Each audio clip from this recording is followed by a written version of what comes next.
तहखाने के अंधेरे में दरवाजा खुल चुका था और आरव अपनी हिम्मत समेटे उसमें प्रवेश कर चुका था। उसके पास बस एक टॉर्च थी और दिल की धड़कनें कान तक गूंज रही थी। अंदर एक लंबा पत्थर का गलियारा था। दरवाजे पे अजीब पेंटिंग लगी हुई थी, कुछ ऐसी आकृति जो इंसानी लगती थी, मगर उनमें कुछ गलत था। आंखें, हर तस्वीर की आंखें जैसे आरव को ही घूर रही हो। आरव बोला, ये पेंटिंग्स, इनमें कुछ कुछ जिंदा जैसा है। एक दीवार पर आरव की नजर टिक गई। वहां एक लड़की की बड़ी तस्वीर लगी थी। सफेद कपड़े, बिखरे बाल और चेहरे पे एक रहस्यमय मुस्कान। जैसे ही आरव आगे बढ़ा, वो तस्वीर बदल गई। वो चेहरा अब खून से सना हुआ था। उसकी आंखें अब लाल थी और होठों पर वो मुस्कान गायब हो चुकी थी। तभी आरव बोला, मैंने अभी जो देखा वो बदला या फिर मेरे आंखों का धोखा था। आरव ने टॉर्च को नीचे रखा और कैमरा उठाकर तस्वीर की रिकॉर्डिंग करनी चाहिए, लेकिन स्क्रीन पर कुछ भी नहीं आया। तस्वीर सिर्फ उसकी आंखों में थी।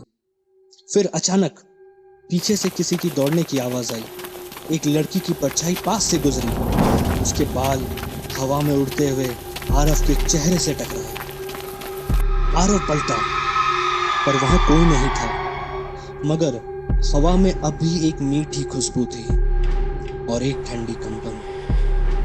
फिर उसी दीवार पर कुछ नया उभरा, एक नया चेहरा आरव का, लेकिन उसकी आंखें खून से सनी थी और उसके माथे पर चोट का निशान था। आरव बोला, ये मेरा चेहरा, ये कैसे हो सकता है? दीवार पर लिखा उभरा, तेरा समय शुरू होता है। जैसे ही उसने तस्वीर को छुआ, अचानक कमरा चारों ओर से बंद हो गया। टॉर्च अपने आप बंद हो गया और अब वहां गुप्त अंधेरा था, लेकिन आरव अकेला नहीं था। एक रहस्यमय आवाज को सुनाई देती है, क्यों आए हो तुम मेरी दुनिया में? जिस सवाल का जवाब तुम ढूंढ रहे हो वो तुम्हारे अंदर है। अचानक झूमर गिरा, जोर की आवाज आई और लाइट लौटी, लेकिन अब दीवार की हर एक तस्वीर में वही लड़की थी, एक जैसी, लेकिन हर तस्वीर में उसकी मौत की अलग अलग तरीके दिखाया गया था। एक तस्वीर में वो कुएं में डुबाई जा रही थी, दूसरे में उसे जलाया जा रहा था, तीसरे में किसी ने उसके दिल में छुरा घोंपा था और चौथे में उसे जंजीरों से बांधा गया था, जैसे किसी बलिदान के लिए उसे तैयार किया जा रहा हो। आरव कांप उठा, उसकी सांसें तेज हो गई। उसने जैसे ही पीछे हटने की कोशिश की, दीवार से एक हाथ निकला और उसकी बाहें पकड़ ली। आरव बोला, छोड़ो, मुझे छोड़ो, कौन हो तुम? लेकिन उस हाथ का कोई शरीर नहीं था, वो बस एक छाया थी जो धीरे धीरे दीवार में समा गई। फिर जमीन पर कुछ लिखा उभरा, जो दिख रहा है वो सच नहीं, और जो सच है वो अब तक छुपा हुआ है। अचानक कमरे की छत में से एक रस्सी लटकने लगी। उसके सिरे पर एक पुराना लैंप जल रहा था।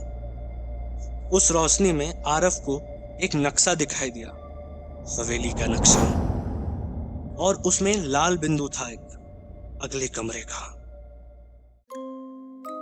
आरव जान चुका था, यह सिर्फ एक खोज नहीं थी, ये एक खेल था जिसका हर चाल पहले से ही बिछाई जा चुकी थी और अब वो उसका एक हिस्सा बन चुका था। अगले कमरे की ओर बढ़ते हुए आरव पीछे मुड़कर देखा तो पीछे का दरवाजा बंद हो गया, लेकिन जैसे ही उसने पहला कदम बढ़ाया, सामने एक दर्पण था और उसमें आरव नहीं बल्कि वो लड़की खड़ी थी। वही आंखें, वही खून से सना चेहरा, लेकिन इस बार वो मुस्कुरा रही थी। और फिर उसने कहा, अब तुम्हें भी मेरी कहानी जाननी होगी कि अब तुम भी इसमें शामिल हो चुके हो।